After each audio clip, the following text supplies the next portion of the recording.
Developing a good-looking and fast-rendering 3D application seems to be the greatest challenge. But if users do not have the opportunity to interact with your app, it's only a simulation or just a presentation. My name is Eric, and today I'm telling you more about input controllers and how to work with them. As Delphi or C++ developer, you might already know how easy it is to react on mouse clicks or pressed keyboard keys. You simply create an event on the specific component and done.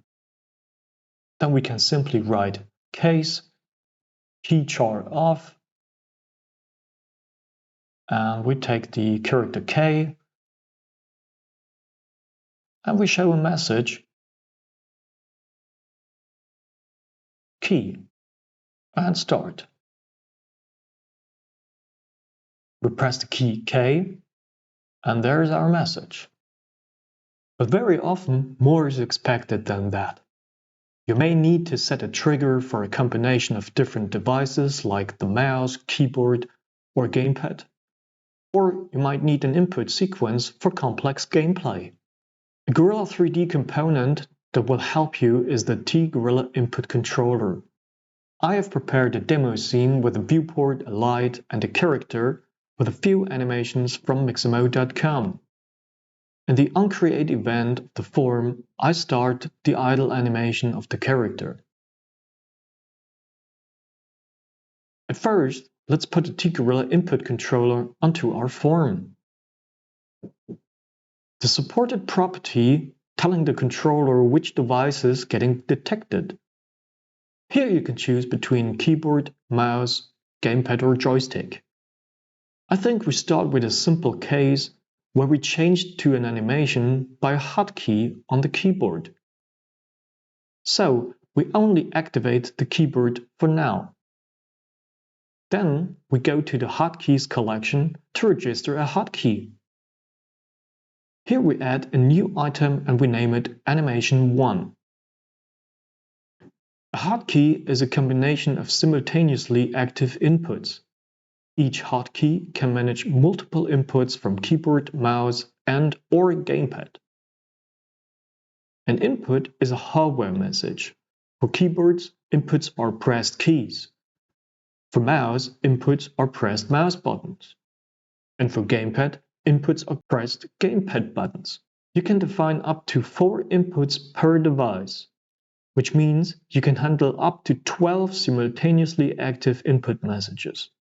In case you define an input in 2 different hotkeys, the system will detect the more important hotkey, and the importance is defined by the number of simultaneously pressed inputs.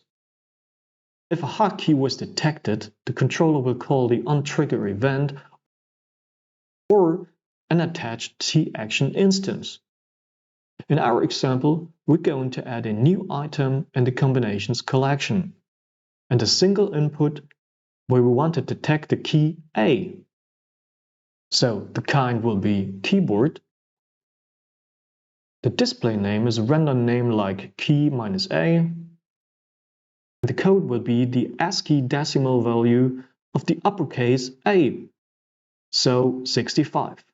The input controller do not differ between lower and uppercase letters, because as you might know from the WASD movement, it doesn't care if the shift key is pressed. It might lose a bit of flexibility by that, but on the other side, it's very useful in most cases. We want the hotkey to be triggered when the A key is released and not when it's pressed down. So we change trigger on activate to false and trigger on deactivate to true. The lock time property is useful to suppress a hotkey for a specific time, because input commands may come very often. For example, if a button on the gamepad was pressed. As long as you hold the button, the system will recognize the hotkey for this button. For sequence detection, this may become a problem. Therefore, we want to lock the gamepad hotkey for a certain number of milliseconds. In our example, 10 milliseconds are quite okay. Then we need to define what happens if the hotkey got triggered. Switch to the Events tab of your hotkey and create an on-triggered event. Here we're writing Gorilla Model 1 dot animation manager dot play animation MMA kick FBX. The animation name comes from the imported model files, so don't worry about that here. To allow hotkey and sequence detection, we enable our input controller at runtime in our phone create event.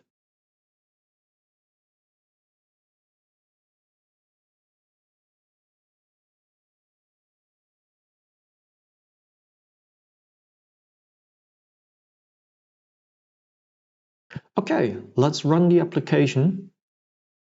The compiler complains about an unknown type Gorilla input mode.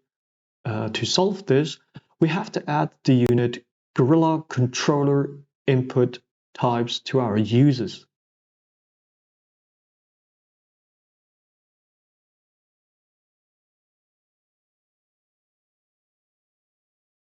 And we're setting a debug break in our event to see if we get there. And start again.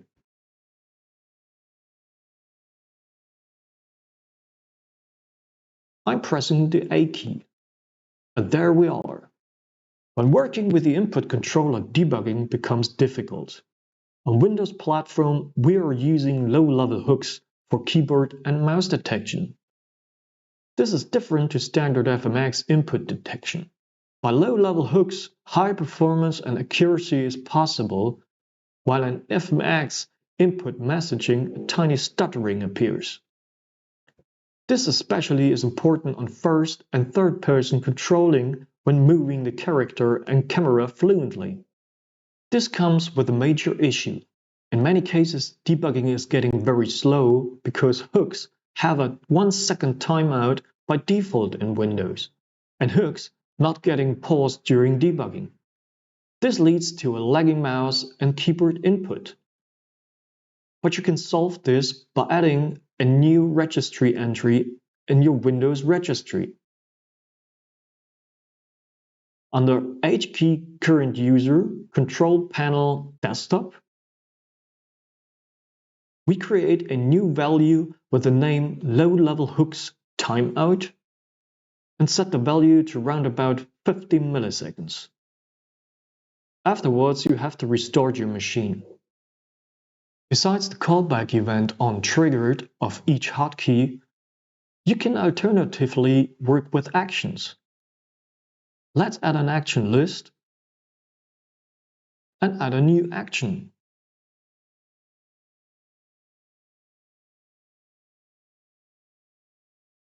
And the on-execute event, we can then switch the animation. So let's type here Gorilla Model 1 dot animation manager dot play animation kicking FBX.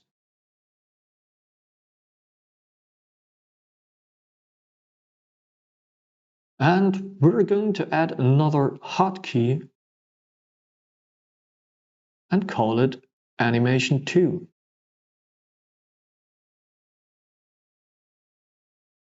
And select the action.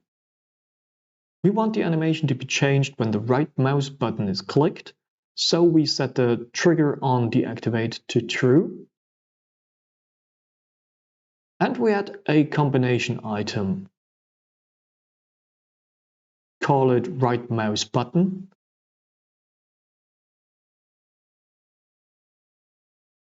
The kind will be mouse. And the code can be found at our documentation at docs.gorilla3.de, and there's a list of all supported input codes. And we're selecting the code from right mouse button. Okay.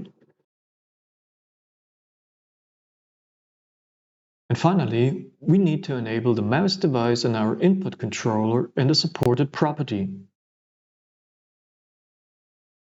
Let's start and test it.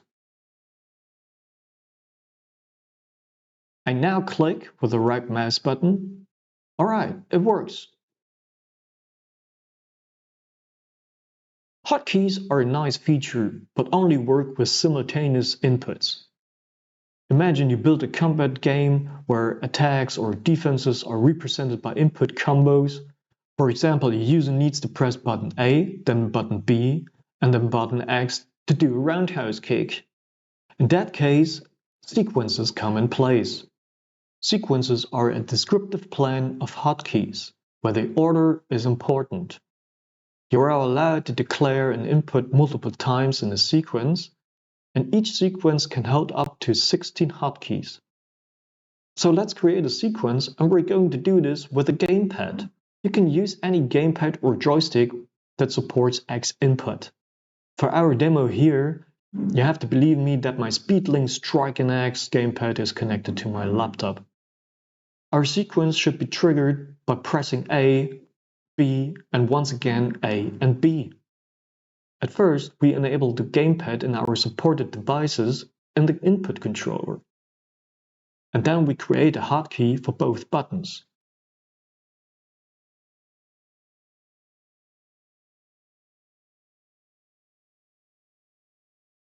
Button A,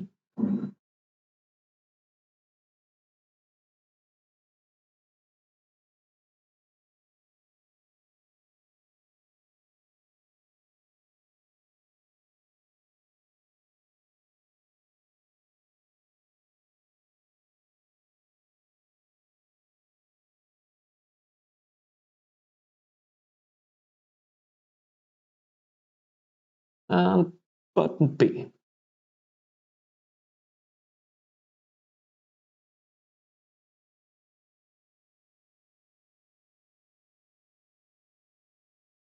Then we're going to the sequences property of our input controller and add a new item.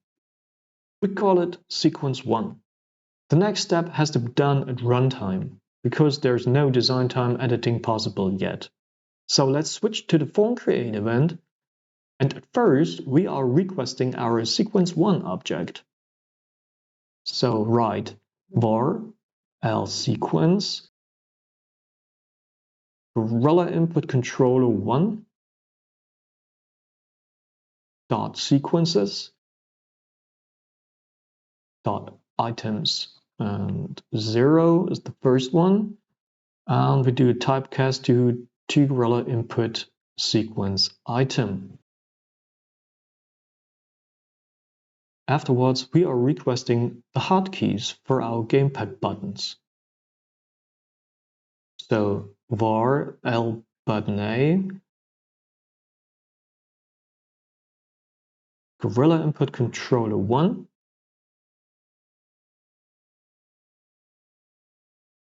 get or add hotkey, gamepad A,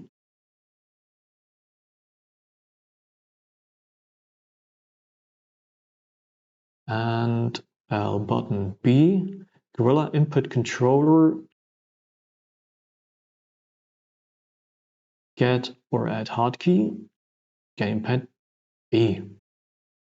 Then we're adding our hotkeys to the sequence. So var litem, lSequence, hotkeys collection, and we say add, do typecast to Gorilla Input Sequence Hotkey Item,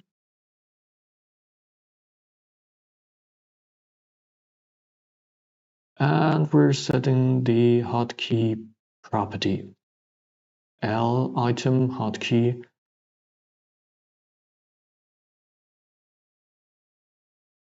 L button A.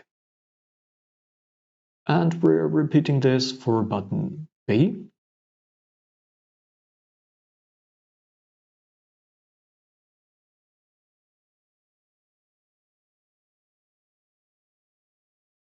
And copying the whole part to add the buttons again. Remember, the order we add the hotkeys to the sequence is important. Then we're switching back to our sequence in the Object Inspector.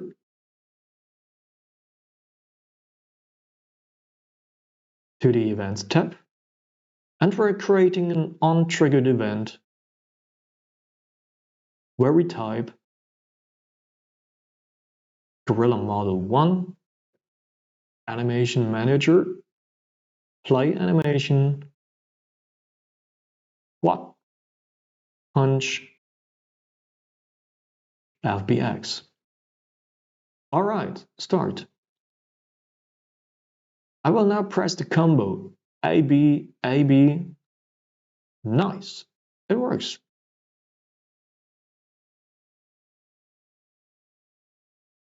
In case you don't have a gamepad available or you're developing a mobile game, we provide a virtual gamepad component. Simply drop a T-Gorilla virtual gamepad onto your viewport and link the input controller to it. Okay, start. And let's see if our sequence works. Great! The virtual gamepad currently supports the game and menu buttons, shoulder buttons, thumbsticks, and cursor buttons.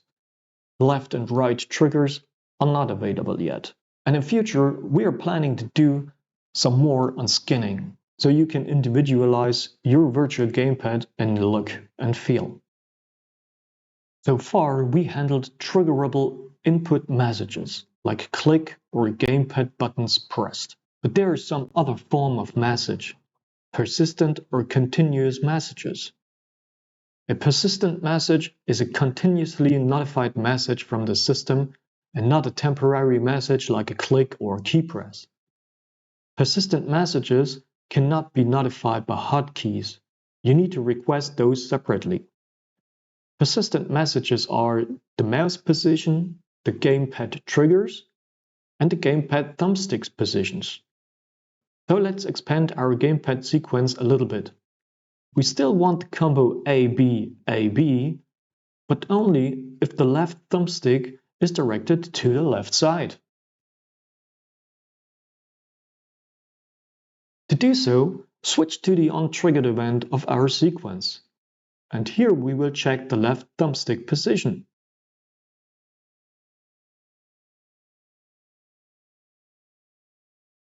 Gorilla Input Controller 1.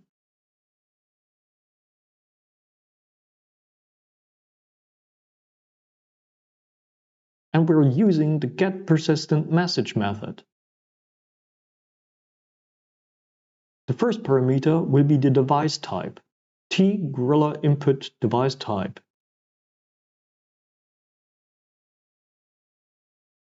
.gamepad. The second parameter is the code for the left thumbstick. Here we also include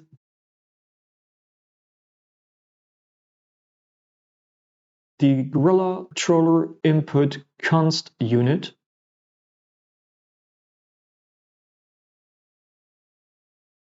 and use the constant Gorilla Input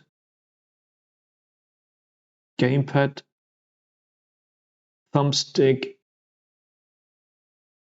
pause left. The third parameter is a message we will receive. So declare a local variable lMessage T-Gorilla Input Message, and our getPersistentMessage will return true or false if the request was successful or not. If the request failed, we will not switch the animation. Instead, we will exit the method. If we received a message, we can extract the thumbstick position from the message. It's a t.f structure in the data field of the message. So write var lpos lMessage data as type t.f and the brackets. And then we only switch if lpos x is less than 0. X values less than 0 meaning the stick is directed to the left side, while values larger than 0 are directed to the right side. Y values less than 0 meaning the stick is directed to the down side, and larger 0 means it's directed upwards. Alright, let's start. I'm not moving the left thumbstick yet, pressing A, B, and the animation does not switch. Very good. Now I'm holding the thumbstick to the right side, A, B, good. The animation is still not switching.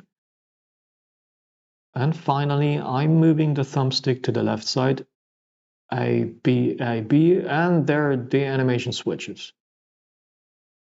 Now that we have covered hotkeys and sequences, I would like to show you another way of detecting input events.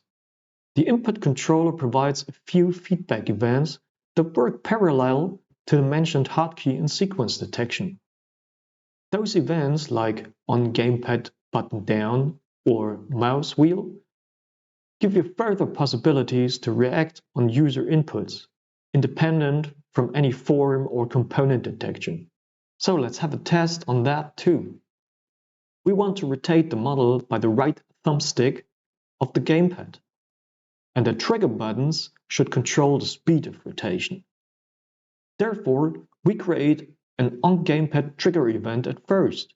Here we set the A value to a new variable f speed and divide it by 255 to have a scaled value. Because A value is of a byte type with 255 as maximum value, which is a bit fast for rotation, we need to scale it down to a range of 0 to 1. And of course, we have to register the f-speed variable in our form with the type single. In the next step, we react on the right thumbstick to rotate our model. Here we create an on-gamepad feedback event. This event gets triggered for both thumbsticks, so we have to check the A-state parameter for the correct type. So we write case A-state of Gorilla input gamepad thumbstick pause right, and we rotate by Gorilla Model 1 rotation angle point, and once again Gorilla Model 1 rotation angle point plus 0.3D, and we're putting the APOS there, APOS X and APOS Y and 0, and F speed, and done. So let's see if it works. I'm rotating the right thumbstick now, but I have not pressed any trigger yet, so F speed is still 0 and no rotation getting applied.